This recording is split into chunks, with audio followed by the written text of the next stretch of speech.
E aí, galerinha que curte o Morfofuncionando, tudo bem com vocês? Se você acessou esse vídeo, saiba que ele faz parte de uma série que trata das vias aéreas superiores. Nós começamos falando sobre o nariz, passamos para a região da faringe e vamos terminar falando da laringe. Estão preparados? Bom, pessoal, então vamos falar um pouquinho sobre a faringe. Esse tubo afunilado que se estende desde as regiões lá dos coanos até a margem superior dessa cartilagem da laringe, que é denominada de cartilagem cricóidea. Então, toda essa região aqui, toda essa estrutura afunilada é o que a gente conhece como faringe. Então, a faringe, ela é uma estrutura que participa tanto do sistema respiratório como do sistema digestório.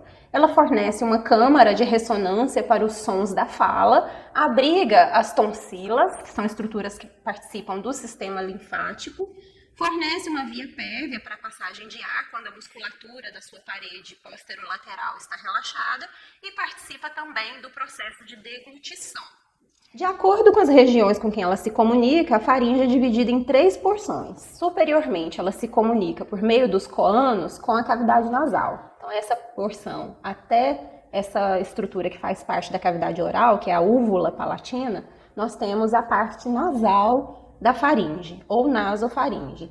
Inferiormente à úvula palatina, até a margem superior dessa outra cartilagem que pertence à laringe, que é a cartilagem epiglótica, nós temos a comunicação da faringe com a cavidade oral, por meio do istmo das fauces, essa abertura posterior da cavidade oral.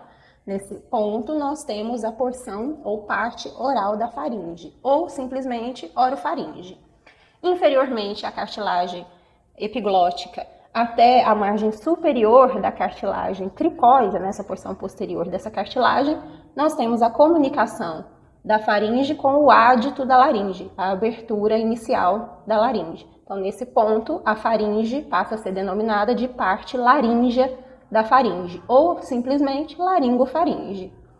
Bom, pessoal, a parte nasal da faringe ou a nasofaringe atua apenas na respiração, apesar de que conteúdos do sistema digestório podem adentrar essa região por meio de refluxos ou vômitos, ok? Mas a função é respiratória da parte nasal da faringe. Já a parte oral e a parte laríngea da faringe têm funções, além de respiratórias, também digestórias, uma vez que o alimento deglutido passa ao longo dessas duas porções da faringe, né? Toda vez que a gente deglute, o alimento passa primeiramente para a parte oral da faringe, depois para a laríngea, por meio de contrações musculares da região posterolateral da faringe, que é formada basicamente por músculo esquelético. Esse músculo, ele se dispõe de forma circular e longitudinal e é dividido em 3 porções. São denominados de músculos constritores da faringe. Nessa porção superior é o músculo constritor superior, na porção média temos um constritor médio e na porção mais inferior, o músculo constritor inferior da faringe. E esse músculo, ele circunda, forma uma região um pouco mais espessa no início do esôfago e vai formar, então, o esfíncter esofágico superior.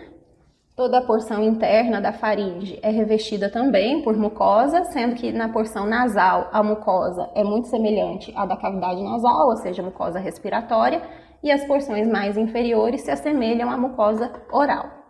Então agora vamos iniciar a descrição de cada uma das porções da faringe, iniciando pela sua porção mais superior, que se comunica com a cavidade nasal, a nasofaringe.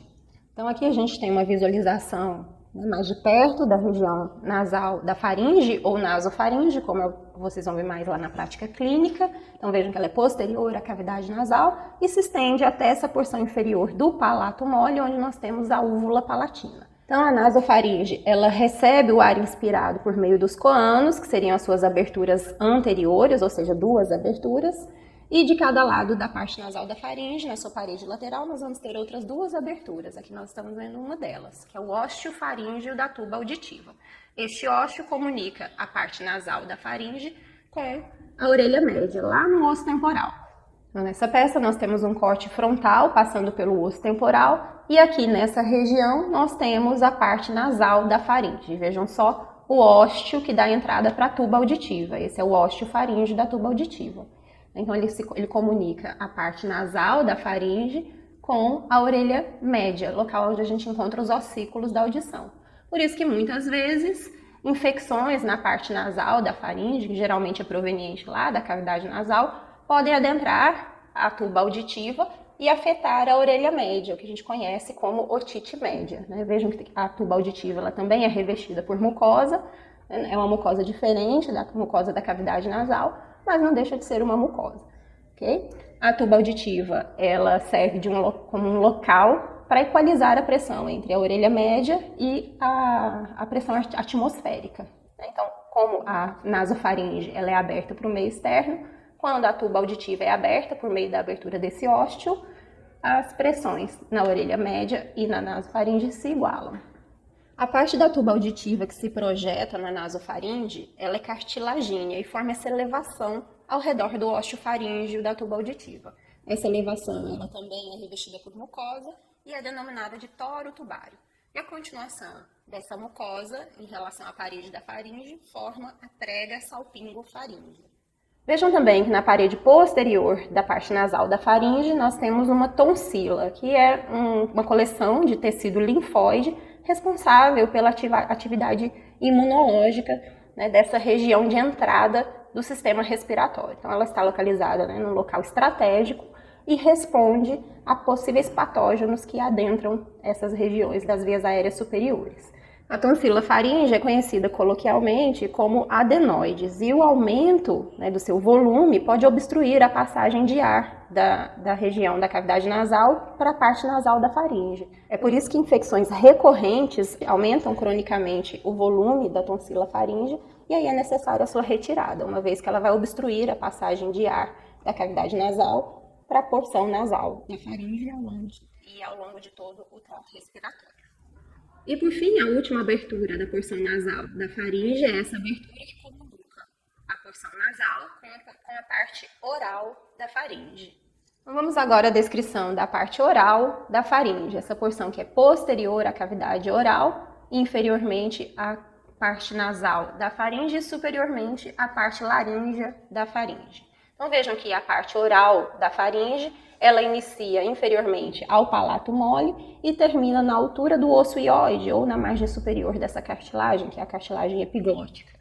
Faz parte da região oral da faringe a tonsila palatina e a tonsila lingual, que assim como a tonsila faríngea, são coleções de tecido linfóide que realizam a defesa imune nessas regiões. Muitas vezes as tonsilas palatinas, que também são conhecidas como amígdalas, precisam ser retiradas pelos mesmos motivos mencionados aqui para a tonsila faríngea, que seriam as infecções recorrentes, de como a gente fala, infecções de garganta, ok? Então, isso aumenta muito o volume dessas estruturas e aí é melhor retirar do que manter essas estruturas nas suas posições, atrapalhando a deglutição ou até mesmo a respiração. Então, vejam que anteriormente a parte oral da faringe, ela se comunica com a cavidade oral por meio dessa abertura, que é denominada de istmo das fauces, e devido à deglutição de alimentos ou até mesmo de bebidas, essa região ela está sujeita à abrasão, a muito atrito. Então, o epitélio dessa região, ele não é o mesmo epitélio que reveste a mucosa da parte nasal da faringe. Então, todo o epitélio respiratório ele é pseudoestratificado, cilíndrico, ciliado. Já nessa região aqui, da parte oral da faringe, o epitélio ele é escamoso estratificado, não queratinizado. Essa estratificação ela é necessária justamente para aumentar a proteção dessa região das partículas potencialmente abrasivas ou o aumento do atrito. Tá certo? Bom, agora finalmente temos a última porção da faringe, que é a parte laríngea da faringe.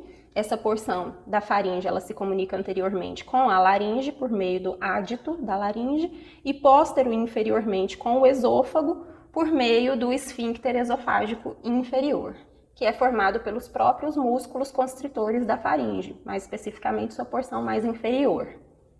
Assim como a sua porção oral, a porção laríngea da faringe também está sujeita à abrasão por conta da deglutição, então a mucosa aqui também é revestida por epitélio escamoso estratificado não queratinizado.